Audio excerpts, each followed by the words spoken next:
तो नमस्कार दोस्तों, एक बार फिर से आपका स्वागत है हमारे इस यूट्यूब चैनल प्रिपरेशन अड्डा पर। आज की इस वीडियो में हम आप लोगों को बताने वाले हैं कि एम्स द्वारा कॉमन रिक्वायरमेंट एग्जामिनेशन यानी CRE 5 की जो वैकेंसी निकाली गई है, उसके लिए आप ऑनलाइन घर बैठे कैसे आवेदन दे सकते हैं। मल्टीपल पोस्ट के लिए वैकेंसी निकाली गई है MCRE 5 में। तो वीडियो के डिस्क्रिप्शन में मैं एक लिंक दे दूंगा। जैसे ही आप उस लिंक पर क्लिक करेंगे, आप सीधे इस वेबसाइट पर रिडायरेक्ट हो जाएंगे, जो कि एम्स एग्जाम की वेबसाइट है। अब इसमें यहाँ पर आपको 3 बटन नजर आ जाते हैं। सबसे पहला बटन है एडवर्टाइजमेंट है। जब आप इस पर क्लिक करते हैं तो आपके सामने एडवर्टाइजमेंट की जो नोटिफिकेशन है वो PDF फॉर्मेट में खुल जाती है। अब इसका जो मेन पॉइंट्स है उसको हम लोग समझ लेते हैं, इसके बाद अप्लाई करने के तरीकों को मैं बताता हूँ। तो इसका जो ऑनलाइन एप्लीकेशन है वो 13 जून 2026 से शुरू हो चुका है और 3 जुलाई 2026 तक चलने वाली है। अगर कोई गवर्नमेंट सेक्टर में काम करता है, जैसे सेंट्रल गवर्नमेंट, स्टेट गवर्नमेंट या फिर PSU में, तो 8 जुलाई 2026 तक वो अपना NOC सबमिट कर सकते हैं। ठीक है। और आपका जो मतलब स्टेटस ऑफ जो एप्लीकेशन फॉर्म का जो स्टेटस है वो 11/7 आपको जो है 11 जुलाई 2026 को देखने को मिलेगी। और आपका जो एडमिट कार्ड है वो स्कीम ऑफ एग्जामिनेशन के अकॉर्डिंग होगी। जो CBT टेस्ट है वो 25, 26, 27 यानी टोटल 3 दिन होगी, 25, 26, 27 जुलाई। ठीक है। और स्किल टेस्ट बाद में आपको बताया जाएगा। तो ये डेट थी। ठीक है। अब इतने सारे जो एम्स हैं, इन सारे एम्स में आपकी रिक्वायरमेंट है। आप लोग इसको एक बार सही तरीके से देख लें और हम कुछ की पॉइंट्स की जानकारी ले लेते हैं। यहाँ पे एज रिलैक्सेशन की बात कर दी गई है कि जो भी SC, ST, OBC person with disable, ex serviceman, जो भी उनके लिए एज रिलैक्सेशन क्या रहने वाली है। यहाँ पे देखिए सेक्शन 5 जो है एप्लीकेशन फी की बात कर दी गई है कि जनरल OBC कैंडिडेट के लिए 3000 रुपये लगने वाले हैं। वहीं SC, ST कैंडिडेट और EWS कैंडिडेट के लिए जो है वो 2400 रुपये लगने वाली है। और पर्सन विद डिसेबिलिटीज यानी जो PWD कैंडिडेट हैं वो एग्जेम्प्टेड है, उन्हें किसी भी तरह की फी नहीं लगने वाली है। इसमें देखिए यहाँ पे CBT टेस्ट की बात कर दी गई कि जो CBT टेस्ट है वो 90 मिनट की होने वाली है। टोटल 100 MCQs रहेंगे। ईच MCQ 4 मार्क्स के रहेंगे, यानी टोटल 400 नंबर के एग्जाम होंगे। 100 MCQs और 400 नंबर के एग्जाम रहेंगे, जिसमें से 20 जो MCQ रहेंगे कोई भी पोस्ट के लिए आप अगर फिल करते हैं, मल्टीपल पोस्ट है, किसी भी पोस्ट के लिए अगर आप फिल करते हैं तो जो इसमें से 20 MCQs यानी किसी भी पोस्ट के लिए अगर आप अप्लाई करते हैं, मल्टीपल पोस्ट है, किसी भी पोस्ट के लिए आप अप्लाई करते हैं, तो जिसमें से जो 20 MCQs हैं वो जनरल नॉलेज और एप्टीट्यूड के रहेंगे, जिसमें मैथमेटिक्स, रीजनिंग, ये सारी चीजें चली आएंगी। और बाकी जो 80 MCQs है वो कंप्यूटर जो है और डोमेन रिस्पेक्टिव, यानी जिस भी पोस्ट के लिए मतलब आप फील करते हैं उसके रिस्पेक्ट में सारे क्वेश्चन रहेंगे। 80 मार्क्स के क्वेश्चन, मतलब टोटल 80 क्वेश्चन, 80 मार्क्स के नहीं 80 क्वेश्चन। और जो 20 MCQs हैं वो जनरल नॉलेज, एप्टीट्यूड और कंप्यूटर नॉलेज के ये रहने वाले हैं। ठीक है। अच्छा, टोटल 5 सेक्शन में जो है आपके क्वेश्चन डिवाइड रहेंगे। टोटल 5 सेक्शन में, हर एक सेक्शन में 20 क्वेश्चन रहने वाले हैं। हर एक सेक्शन के लिए आपको 18 मिनट का टाइम मिलेगा। ठीक है। अब यहाँ पे देख लीजिए कि कहा गया है कि हर एक पोस्ट जो है, पोस्ट कोड यहाँ पे दे दी गई है, ग्रुप नेम, उस पोस्ट कोड के अंदर कौन कौन से चीजें आ रही है और जो सिलेबस रहने वाली है, कौन कौन से सिलेबस रहने वाली है, उसके लिए स्किल टेस्ट होगा कि नहीं होगा, और एग्जामिनेशन की जो लैंग्वेज है वो क्या रहने वाली है, हर एक चीज यहाँ पे दे दी गई है। जैसे मैं यहाँ 19 नंबर कोडिंग क्लर्क की बात करता हूँ, तो जो ये है पोस्ट का नाम है coding clerk, junior medical record officer, medical record technician. उसमें मेडिकल रिकॉर्ड से रिलेटेड आपको क्वेश्चन पूछे जाएंगे। इसमें टाइपिंग टेस्ट होगा और इंग्लिश में क्वेश्चन पूछे जाएंगे। ठीक है। तो ये सारी चीजें दी गई है। टोटल देखिए मतलब 59 टाइप्स के पोस्ट है। टोटल 59 टाइप्स के पोस्ट है, डिफरेंट एम्स हैं, मतलब ऑल ओवर इंडिया में जितने भी एम्स हैं उनके अब ये पर टोटल 59 टाइप्स ऑफ पोस्ट है। ठीक है। अच्छा, अब यहाँ पे दे दी गई है कैटेगरी वाइज जो भी पोस्ट है वो जिस जिस एम्स में खाली है उसकी पूरी जानकारी दे दी गई है। जैसे असिस्टेंट डाइटिशियन एम्स बठिंडा में खाली है। ठीक है। उसके लिए जो भी मतलब एलिजिबिलिटी चाहिए उसकी पूरी जानकारी दे दी गई है। जैसे हम यहाँ पे असिस्टेंट एडमिनिस्ट्रेटिव ऑफिसर देखिए, एम्स ऋषिकेश में जो है इसकी ये है रिक्वायरमेंट है। तो इसकी जो मिनिमम एज है वो 21 साल रहनी चाहिए अप्लाई करने की, और मैक्सिमम 30 साल रहनी चाहिए। एसेंशियल जो है मतलब आपके पास डिग्री सर्टिफिकेट यानी ग्रेजुएशन होनी चाहिए। अगर आप, और ये जो डिजायरेबल क्वालिफिकेशन है MBA अगर हो या फिर PG हो मैनेजमेंट में, knowledge of government rule regulation और कंप्यूटर में प्रोफिशिएंसी हो, तो ये सारी डिजायरेबल क्वालिफिकेशन है। ठीक है। ऑफिस असिस्टेंट देखिए, जैसे एम्स अवंतीपुरा 21 से 30 साल की ये है। एजुकेशनल क्वालिफिकेशन आपके पास डिग्री होनी चाहिए और प्रोफिशिएंसी इन कंप्यूटर होनी चाहिए। तो ये सारी चीजें हैं, आप लोग इसको एक बार सही तरीके से जांच लें। ठीक है। इसके बाद अनेक्शन 5 में देखिए यहाँ पे स्किल टेस्ट की जो है स्कीम बताई गई है कि ग्रुप कोड 2 के अंदर जितने भी पोस्ट आते हैं, जैसे junior administrative officer, assistant administrative officer, office assistant, assistant, जो स्टेज 2 हो जिनकी होगी उनको सिर्फ वही लोगों स्टेज 2 दे पाएंगे जिनका स्टेज 1 क्वालिफाई होगा। ठीक है। कंप्यूटर बेस्ड स्किल टेस्ट होगा, यानी कंप्यूटर पर आपकी स्किल टेस्ट ली जाएगी। ठीक है। CBT मोड में ली जाएगी। अच्छा, एग्जामिनेशन जो आपका होगा मतलब language mode of examination English and computer based test होगा। ड्यूरेशन आपका 1 घंटा 60 मिनट का रहेगा।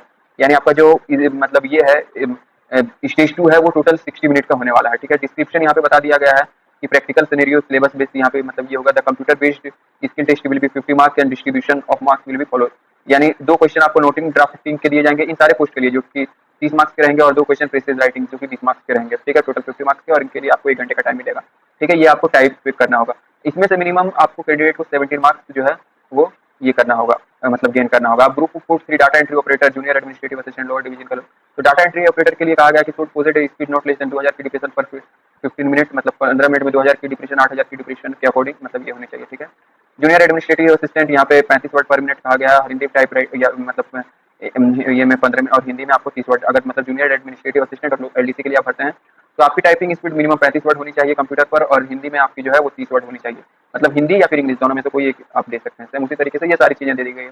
तो इस नोटिफिकेशन को मैं वीडियो के डिस्क्रिप्शन में दे दूंगा, आप वीडियो के डिस्क्रिप्शन में जाकर इसको एक बार सही तरीके से चेक कर लें। चेक करने के बाद दोबारा आपको इसी वेबसाइट पर आना है। यहाँ पर आने के बाद सबसे पहले क्रिएट ए न्यू अकाउंट, इस पर आपको क्लिक करना है। क्लिक करने के बाद सबसे पहले आपको अपना कॉन्टैक्ट डिटेल्स, यहाँ पर आपको अपना मोबाइल नंबर देना है, मोबाइल नंबर को यहाँ पे कंफर्म करना है। यहाँ पर आपको अपनी ईमेल आईडी देनी है, ईमेल आईडी को कंफर्म करना है। इसके बाद जनरेट ओटीपी वाले बटन पर जैसे ही हमने क्लिक किया तो हमारे फोन पर हमें एक ओटीपी रिसीव हो गई जाएगी, और हमारे ईमेल पर भी हमें एक ओटीपी रिसीव हो जाएगी। तो फोन की ओटीपी को यहाँ पे डालना है और ईमेल की ओटीपी को यहाँ पे डालना है। इसके बाद वेरीफाई टू प्रोसेस वाले बटन पर क्लिक करना है। इसके बाद वेरीफाई ओटीपी वाले बटन पर क्लिक करने के बाद आप सीधे यहाँ पे चले आएंगे। अब यहाँ पर आपको सबसे पहले इस चेक बॉक्स पे चेक करना है कि I confirm that I am 18 year of age, I hereby declare that I am 18 year of age और older legally eligible to proceed. अब आपको जो है अपने डॉक्यूमेंट्स को डिजी लॉकर के थ्रू वेरीफाई करवाना है। अगर आप डिजी लॉकर के थ्रू वेरीफाई नहीं करवाना चाहते हैं, अच्छा, डिजी लॉकर के थ्रू वेरीफाई करवाने का फायदा है कि आपका जो भी डॉक्यूमेंट है वो डायरेक्ट डिजी लॉकर से फेच कर लिया जाएगा। और अगर आप विथआउट डिजी लॉकर प्रोसीड करना चाहते हैं, आप मैनुअली कुछ देना चाहते हैं यहाँ, तो I want to proceed without authentication, इस पर आपको क्लिक करना है और यहाँ पे कंटिन्यू वाले बटन पर क्लिक करना है। अगर आपके पास डिजी लॉकर की वेबसाइट नहीं है, तो डिजी लॉकर नहीं है तो यहाँ पे कंटिन्यू करना है। इसके बाद अब आपको अपना यहाँ पर जो है फुल नेम देना है कैंडिडेट का, यहाँ पे देखिए लिखा हुआ है कैंडिडेट का फुल नेम। इसके बाद आपको अपना फुल नेम यहाँ पे कंफर्म करना है कैंडिडेट का। कैंडिडेट के फादर का नाम यहाँ पे हमें देना है, यहाँ पे कैंडिडेट के फादर का नाम कंफर्म करना है। यहाँ पर कैंडिडेट के मदर का नाम देना है, कैंडिडेट के मदर का नाम हमें यहाँ पे कंफर्म करना है दोबारा से रिटाइप करके। अब यहाँ से जेंडर में हमें चूज कर लेना है कैंडिडेट का जेंडर, जेंडर को कंफर्म करना है। अब यहाँ से कैंडिडेट के डेट ऑफ बर्थ को हमें चूज कर लेना है, जो भी कैंडिडेट का डेट ऑफ बर्थ है उसको हमें यहाँ से चूज कर लेना है। इसके बाद इसी डेट ऑफ बर्थ को यहाँ से कंफर्म कर लेना है। कंफर्म करने के बाद थोड़ा सा नीचे आना है। अब यहाँ पे जो है कैंडिडेट की मैरिटल स्टेटस हम यहाँ पे चूज कर लेंगे, जो भी है मैरिड है अनमैरिड है वो हम यहाँ से चूज कर लेंगे और कंटिन्यू वाले बटन पर हम क्लिक करेंगे। अब जैसे ही हम कंटिन्यू वाले बटन पर क्लिक करते हैं, अब यहाँ पे हमें एक पासवर्ड क्रिएट करने के लिए कहा जाएगा, तो यहाँ पे हम पासवर्ड क्रिएट करेंगे। पासवर्ड क्रिएट करने के बाद यहाँ पे उसी पासवर्ड को हम यहाँ पे कंफर्म कर लेंगे, ठीक है। अच्छा, मैं आपको बता दूं कि पासवर्ड कैसा होना चाहिए। देखिए यहाँ पे कहा जा रहा है कि एटलीस्ट 8 से 10 कैरेक्टर की पासवर्ड होनी चाहिए, मतलब मिनिमम 8 कैरेक्टर और मैक्सिमम 10 कैरेक्टर, जिसमें एक अपर केस की कैरेक्टर होनी चाहिए, एक लोअर केस की कैरेक्टर होनी चाहिए, एक नंबर होनी चाहिए और एक स्पेशल कैरेक्टर होनी चाहिए। तो मैं जैसे आप लोगों को बता देता हूँ कि ऐसा कैसे आप कर सकते हैं। जैसे मैंने यहाँ पे एक पासवर्ड क्रिएट किया हुआ है, इसको आप देख सकते हैं। मैंने यहाँ पे एक पासवर्ड क्रिएट किया हुआ है। तो देखिए जैसे जैसे आप मतलब ये करेंगे, जैसे सबसे पहले मैंने एक अपर केस का लेटर लिया है, इसके बाद सारे लेटर को लोअर केस में लिया है, इसके बाद एक स्पेशल कैरेक्टर हमने दे दिया है। तो देखिए अपर केस कैरेक्टर फुलफिल हो गया है, लोअर केस कैरेक्टर भी फुलफिल हो गया है, एक स्पेशल कैरेक्टर भी हमने डाल दिया है। अब यहाँ पे हम एक नंबर डाल देते हैं। तो ये सारी जो क्राइटेरिया थी ये ग्रीन हो गई, यानी हमारे जो मतलब पासवर्ड बनाने की जो क्राइटेरिया थी वो फुलफिल हो चुकी है। अब उसी पासवर्ड को दोबारा से हमें यहाँ पे कंफर्म करना है। कंफर्म करने के बाद यहाँ पे प्रीव्यू एंड क्रिएट अकाउंट पर क्लिक करना है। क्लिक करने के बाद हमारे सामने जो है प्रीव्यू, हमारे रजिस्ट्रेशन की प्रीव्यू यहाँ पे ओपन हो जाएगी। उसको हम लोग एक बार सही तरीके से जांच लेंगे कि हमने सही किया है या नहीं। इसके बाद यहाँ पर हम इसको चेक कर लेंगे डिक्लेरेशन वाले बॉक्स को। अगर हमने कोई भी गलती की हुई है अपने मतलब रजिस्ट्रेशन फॉर्म में, तो यहाँ पे एडिट OTR वाले बटन पर क्लिक करेंगे और फिर इसको दोबारा से एडिट कर सकते हैं। अदरवाइज यहाँ पे सबमिट डिटेल्स वाले बटन पर हम क्लिक करेंगे। इसके बाद अगर हम इसको प्रिंट करवाना चाहते हैं रजिस्ट्रेशन डिटेल्स को, तो यहाँ से प्रिंट करवा सकते हैं। अदरवाइज यहाँ पे हम लॉग इन टू अप्लाई वाले बटन पर क्लिक करेंगे। अब यहाँ पे हमें कैंडिडेट की जो मोबाइल नंबर है या फिर एक हमें आईडी रिसीव हो जाएगी, हमारे मोबाइल नंबर या फिर ईमेल आईडी पे हमें एक यूनिक आईडी रिसीव हो जाएगी, OTR नंबर हमें ईमेल आईडी पर रिसीव हो जाएगी, तो उसको हमें यहाँ पे डाल देना है।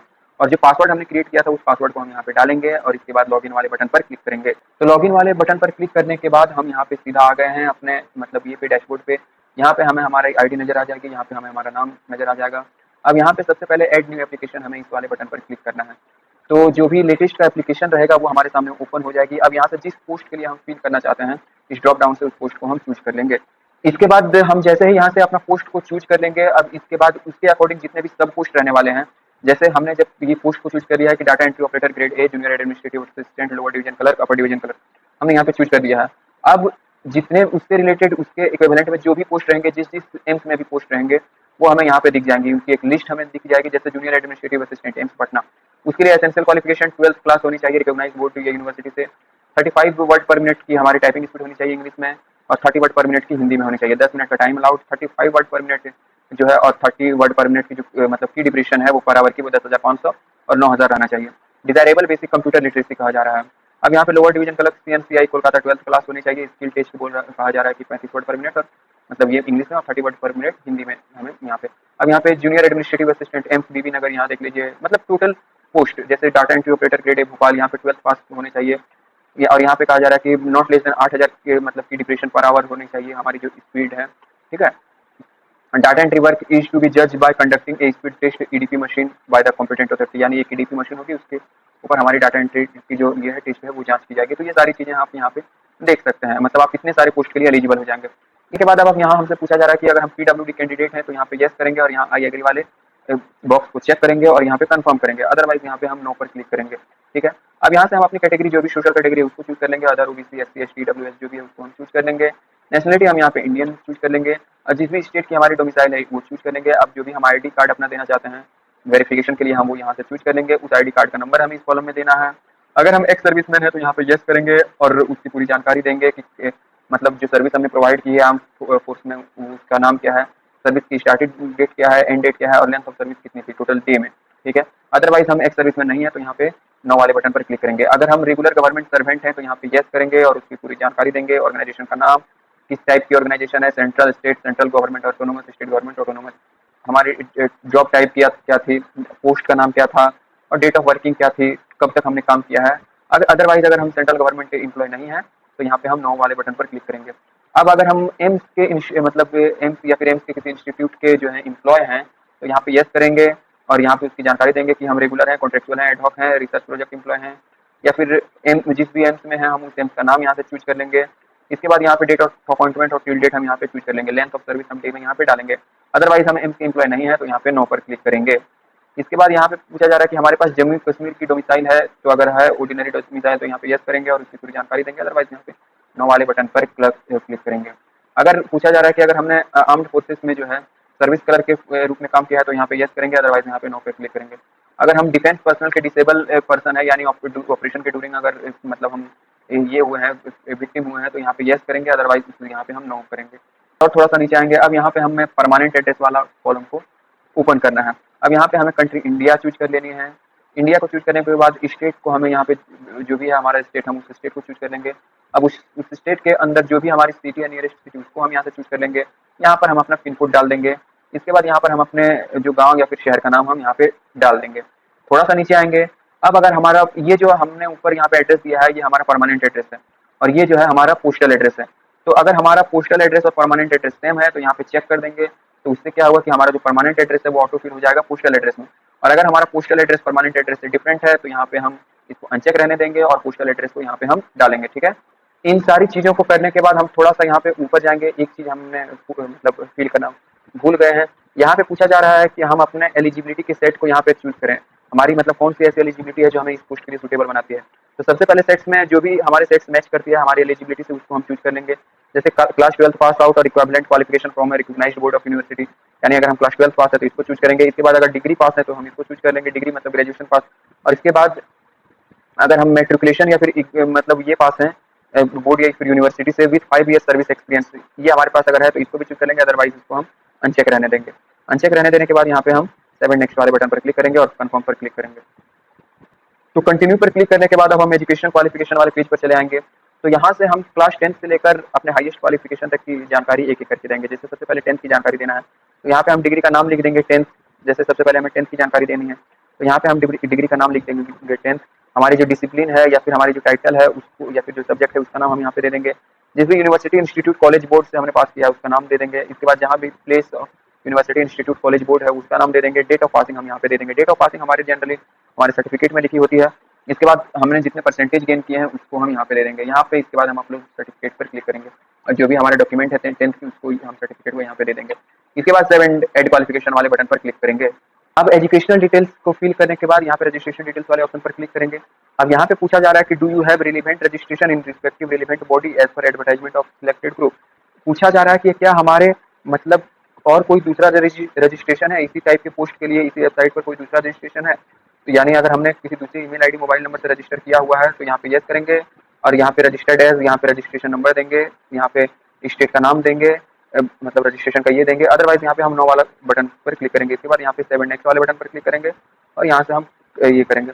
अब अगर हमारे पास कोई एक्सपीरियंस है तो यहाँ पे यस करेंगे क्योंकि कई सारे पोस्ट के लिए एक्सपीरियंस मांगी गई है, हालांकि हमने जिस पोस्ट के लिए किया है उसके लिए जो है मतलब एक्सपीरियंस सर्टिफिकेट नहीं मांगी गई है। तो ये, और हमारे पास अगर एक्सपीरियंस नहीं है तो यहाँ पे नो पर क्लिक करेंगे और 7 नेक्स्ट वाले बटन पर क्लिक करेंगे और कंफर्म वाले बटन पर क्लिक करेंगे।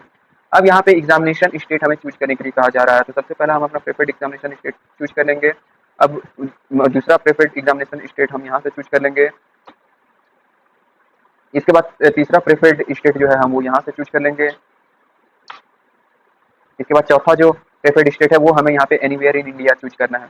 इसके बाद यहाँ पे 7 नेक्स्ट वाले बटन पर क्लिक करना है और कंफर्म वाले बटन पर क्लिक करना है। अब यहाँ पे हमें सर्टिफिकेट अपलोड करने के लिए कहा जा रहा है। अगर हम किसी गवर्नमेंट सेक्टर में, सेमी गवर्नमेंट सेक्टर में, पीएसयू में, ऑटोनोमस बॉडी में काम करते हैं तो उसकी एनओसी हमें यहाँ पे अपलोड करनी होगी। यहाँ पे हमें 10th की certificate date of birth proof के फॉर्म में अपलोड करनी होगी। इसके बाद यहाँ पे प्रोफाइल फोटो हमें यहाँ पे अपलोड करनी होगी। जो भी हमारी फोटो है वो जेपीजी, वेबपी या पीएनजी फॉर्म में होनी चाहिए। मैक्सिमम साइज 2 होनी चाहिए और उससे ज़्यादा की नहीं होनी चाहिए, 2 MB से ज़्यादा। ठीक है, यहाँ पे हमें चेक करना है कि the uploaded photograph is not more than 6 month. इसके बाद यहाँ पे फोटो को अपलोड करने की जो क्राइटेरिया है वो हमें यहाँ पे बता दी गई है कि पासपोर्ट साइज कलर होनी चाहिए, विथआउट बॉर्डर होनी चाहिए, रिसेंटली 6 महीने पहले की खींची होनी चाहिए। उसकी जो विड्थ है वो 3.5 और हाइट जो है 4.5 सेंटीमीटर होनी चाहिए। ठीक है, वाइट बैकग्राउंड होनी चाहिए। ठीक है, ये सारी चीज़ें हमें ये कर दी गई है। अब यहाँ पे हम सिग्नेचर को अपलोड करेंगे। सिग्नेचर की भी साइज कहा गया है कि 2 MB से ज़्यादा नहीं। अब यहाँ पे हम चेक करेंगे कि I uploaded my own signature, और ये सारी चीज़ें जो है उसकी डायमेंशन की बात बता दी गई कि 6 सेंटीमीटर विड्थ होनी चाहिए, 3 सेंटीमीटर हाइट होनी चाहिए। व्हाइट पेपर शीट पर ब्लैक ब्लू इंक पेन से होनी चाहिए। Application has to put his signature in full, पूरी सिग्नेचर होनी चाहिए। ठीक है, तो सिग्नेचर को अपलोड करने के बाद यहाँ पे हम थोड़ा सा नीचे आएंगे। अब यहाँ पे हमें अपना लेफ्ट थंब इम्प्रेशन लेना होगा और यहाँ पे हमें इसको चेक कर लेना होगा। तो इन तीनों चीज़ों को, इन सारी चीज़ों को अपलोड करने के बाद जो है यहाँ जैसे मतलब सबसे पहले हम सर्टिफिकेट को यहाँ पे देंगे, यानी एनओसी सर्टिफिकेट अगर हमारे पास है तो। अदरवाइज हम एक फ्रेशर कैंडिडेट हैं तो नहीं देंगे। प्रोफाइल फोटो, सिग्नेचर और लेफ्ट थंब इम्प्रेशन, ये तीनों चीज़ों को देने के बाद 7 नेक्स्ट वाले बटन पर क्लिक करेंगे।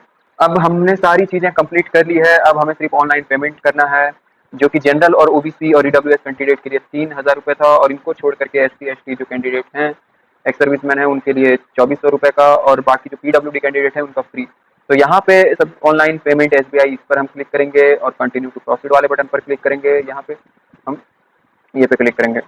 अब हम पेमेंट गेटवे पे पहुंच जाएंगे। अब यहाँ पे कई मोड से हम पेमेंट कर सकते हैं, जैसे एसबीआई नेट बैंकिंग से, डेबिट कार्ड से, और अदर बैंक के डेबिट कार्ड से, क्रेडिट कार्ड से, ये इन सारी चीज़ों से हम पेमेंट कर सकते हैं। तो जिस भी मोड से हमें पेमेंट करना है उसको चूज कर लेंगे। यहाँ पे कंफर्म वाले बटन पर हमें क्लिक करना है। कंफर्म वाले बटन पर क्लिक करेंगे। अब यहाँ पे हमें कार्ड डिटेल्स पूछी जाएगी, तो यहाँ पे हम अपना जो है यहाँ पे जो भी कार्ड पे नाम प्रिंटेड है वो डालेंगे, कार्ड नंबर डालेंगे, एक्सपायरी डालेंगे, सीवीवी डालेंगे और पे पर क्लिक करेंगे। तो पे पर जैसे ही हम क्लिक करेंगे तो हमारा जो पेमेंट है वो फुलफिल हो चुका होगा। अब हमें जो है अपने जो है पेमेंट रिसिप्ट डाउनलोड कर लेनी है, और उसी के साथ हमें जो अपना एप्लीकेशन नंबर है वो भी हमें डाउनलोड कर लेना है। ठीक है, जो भी हमारे एप्लीकेशन है उस एप्लीकेशन को भी हमें डाउनलोड कर लेना है। तो आशा करता हूँ कि एम्स CRE 5 की ऑनलाइन फॉर्म फिलअप आप कैसे कर सकते हैं उसकी जानकारी आप लोगों को अच्छी लगी है। अगर आपको हमारी जानकारी अच्छी लगी है तो हमारे चैनल प्रिपरेशन अड्डा को लाइक एंड सब्सक्राइब करना ना भूलें, साथ ही बेल आइकन को दबाना ना भूलें, ताकि आने वाली सारी लेटेस्ट वीडियो की जानकारी आप लोगों को मिलती रहे।